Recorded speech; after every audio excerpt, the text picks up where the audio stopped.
अच्छा, तो आत्मा जब शरीर छोड़ती है तो फिर कहाँ जाती है?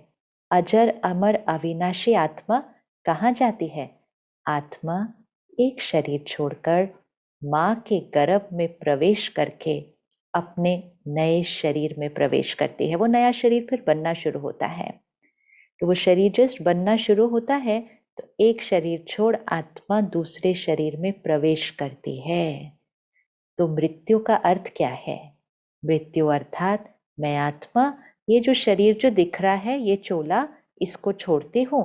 जैसे रोज इस ड्रेस को उतारते हैं और एक ड्रेस पहन, एक वस्त्र उतार कर दूसरा वस्त्र पहन लेते हैं, इसी तरह मैं आत्मा ने इस शरीर को पहना हुआ है। एक क्षण आएगा, मुझे इस शरीर को छोड़ना होगा और मेरा दूसरा शरीर तैयार होगा। लेकिन क्या मैं आत्मा अपने साथ यहाँ से कुछ नहीं लेकर जाती? सब कुछ पीछे रह जाएगा? सब कुछ पीछे नहीं रह जाएगा। जो कुछ दिखाई देता है वो पीछे रह जाएगा, लेकिन जो नहीं दिखाई देता है वो आत्मा के साथ जाएगा। वो क्या है? सब कुछ जो यहाँ छप जाता है, आत्मा के संस्कार, आत्मा के कर्म। ये चौथा होमवर्क जो सारा दिन कर्म करते हुए याद रखना है। ये सब कुछ टेम्पररी है, थोड़े समय के लिए है, लेकिन कर्म और संस्कार ये मुझ आत्मा के साथ जाएंगे। तो मैं आत्मा शरीर छोड़ अपने कर्म और संस्कार लेकर अगले शरीर में प्रवेश करते हो। कुछ महीनों बाद बच्चा पैदा होता है। अब अपने बच्चों को देखें। अगर आपके 2 बच्चे हैं, अब आप तो एक ही माता पिता हैं, उसी परिवार घर में रहते हैं, वो ही सब कुछ आपने अपने 2 बच्चों को दिया है, किसी के साथ भेदभाव नहीं किया, दोनों को एक बराबर पालना, एक बराबर संस्कार। हो सकता है आपके जुड़वे बच्चे भी हो, फिर तो और भी अच्छे से देखना। सब कुछ एक जैसा है, शायद शरीर भी दिखने में एक जैसा है, लेकिन क्या उनका व्यक्तित्व, क्या उनके संस्कार एक जैसे हैं? क्या आपके 2 बच्चे एक जैसे हैं? नहीं है ना? कभी कभी तो आप परेशान हो जाते होंगे, ये मेरे बच्चे होकर मेरे जैसे क्यों नहीं है, और ये दोनों मेरे बच्चे होकर एक जैसे क्यों नहीं है? क्योंकि हम किस आधार पर सोचते हैं, ये मेरे बच्चे हैं, ये दोनों मेरे बच्चे हैं, ये मेरा ही तो गलती है। ये आत्मा है दोनों, ये आत्मा इस शरीर में आई है, लेकिन ये 2 आत्माएं 2 अलग अलग पास्ट से आई है। दोनों पहले 2 अलग अलग शरीर में, 2 अलग अलग परिवारों में, 2 अलग अलग परिस्थितियों में, 2 अलग अलग स्थानों पर अलग अलग संस्कार और अलग अलग कर्म लेकर ये दोनों आत्माएं मेरे घर आई है। और इसीलिए इन दोनों के संस्कार, इन दोनों के कर्म, और इसीलिए इन दोनों का भाग्य अलग अलग है।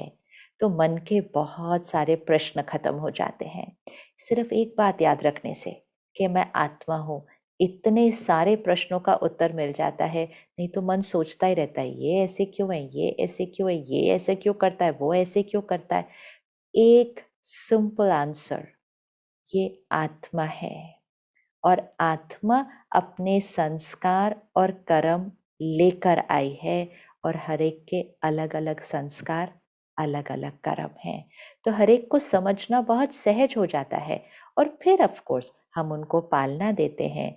ऐसा नहीं है कि हम उनके संस्कारों को सुधारते नहीं हैं, हम सुधारते हैं, नए संस्कार बनाने की शिक्षा भी देते हैं, लेकिन हम उनके संस्कारों को समझ पाते हैं, हम उनको समझ पाते हैं।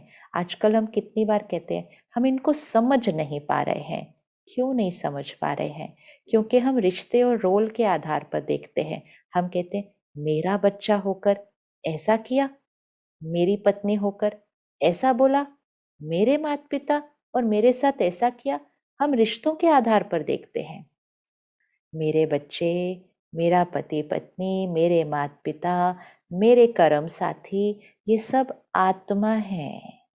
आत्मा है इस रोल में आए हुए हैं, लेकिन है तो आत्मा ना अपने अपने संस्कार और अपने अपने कर्म लेकर आए हैं, और उन संस्कारों और कर्म के आधार से ही वो हमारे साथ व्यवहार करते हैं। तो जिस दिन बच्चा पैदा होता है वो अपने कर्म और संस्कार लेकर आता है, और इसीलिए तो आप में से कईयों ने उस बच्चे के पैदा होने के बाद उसकी जन्म पत्री बनवाई होगी, और पंडित जी ने उस बच्चे का, जिसका जीवन अभी शुरू नहीं हुआ है, उस बच्चे के जीवन की बहुत सारी बातें आपको पहले दिन ही बता देंगे। ये होगा, 10 साल बाद ये होगा, फिर ये बनेगा, फिर इसकी शादी होगी। ये बहुत सारी बातें वो आपको पहले दिन ही जन्म पत्री देख कर बता देते हैं। ये जन्म पत्री किस आधार से बन जाती है? अभी तो उस बच्चे ने कोई कर्म नहीं किया है, क्योंकि वो बच्चा अपना कर्म और अपने संस्कार लेकर आया है। तो ये बहुत इंपॉर्टेंट बात है याद रखनी, कि मैं आत्मा अविनाशी हूँ, और मेरे कर्म और मेरे संस्कार मेरे साथ जाएंगे। तो कर्म करते हुए अटेंशन, ध्यान से कर्म करना, ध्यान से कर्म करना। वो ही कर्मों का खाता हमारे साथ जाएगा। वो ही कर्मों का खाता आज भी हमारा भाग्य बनाता है, और वो ही कर्मों का खाता हमारा अगला भाग्य भी बनाता है, और उसका अगला भाग्य भी बनाता है। बाकी सारी चीजें जो दिखाई देती हैं छूट जाएंगी। आज भी वो चीजें आराम दे रही हैं, सुख नहीं देती हैं। सुख तो आत्मा का संस्कार है, लेकिन वो सारी चीजें जो दिखाई देती हैं उनके पीछे हम इतना उलझ जाते हैं कि कई बार हम गलत संस्कार, गलत व्यवहार और गलत कर्म कर देते हैं।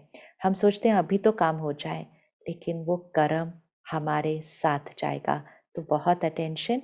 वर्तमान भाग्य और अनेक जन्मों का भाग्य मुझ आत्मा के कर्म और संस्कार के आधार से बनता है।